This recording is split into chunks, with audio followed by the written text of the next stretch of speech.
বুবাই, তুমি কোথায়? এখানে তো একটা কি কনস্ট্রাকশনের কাজ চলছে। এটা কি তোমার কোনো নতুন প্রজেক্ট? না না, এটা আমার কোনো প্রপার্টি না, আমি এখানেই কাজ করি। তা কাজ করো কোথায়? এই তো এখানে আসো।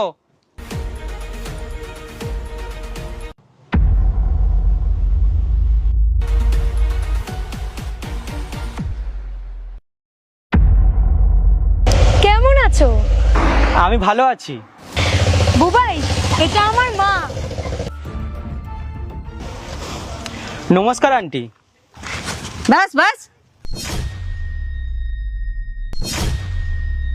তোমার ওই নোংরা হাতে আমার পার ছুতে হবে না।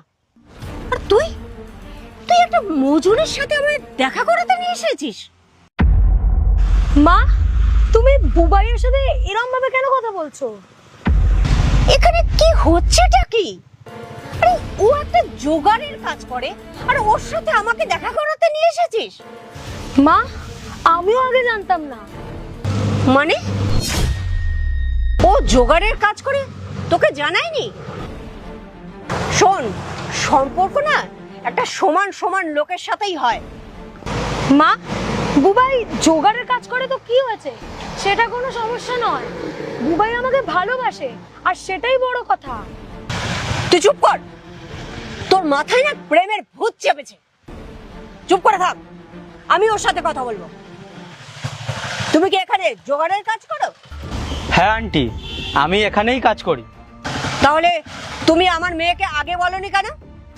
কারণ আন্টি, ওর সাথে আমার এই বিষয়ে আগে কখনো কথাই হয়নি, আর আমি ওকে খুব খুব খুব ভালোবাসি। তাই আমি মিথ্যে বলে ওকে বিয়ে করতে চাই না।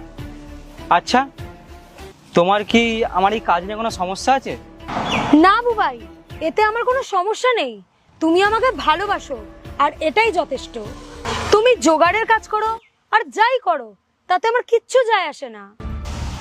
দেখ, তোর কিছু না আসলেও আমার যায় আসে। মা প্লিজ, তুমি একটু শান্ত হও। তুমি একবার বুবাইয়ের সাথে কথা বলে দেখো, ও সত্যি খুব ভালো মানুষ। আন্টি, আমি কি কাজ করি সেটা বড় কথা না, কথাটা হচ্ছে আমি কি ওকে সুখে রাখতে পারবো? আমি ওকে খুব ভালোবাসি, আমি ওর কখনোই কোনো কিছুর অভাব হতে দেবো না। আমার জীবনের শেষ বিন্দুটুকু দিয়ে ওকে আমি ভালোবাসবো, আর ওকে আমি সবসময় যত্নে নিজের কাছে রেখে দেবো। এই, তুই আমার মেয়েকে সুখে রাখবি? তোর যোগ্যতা কি রে?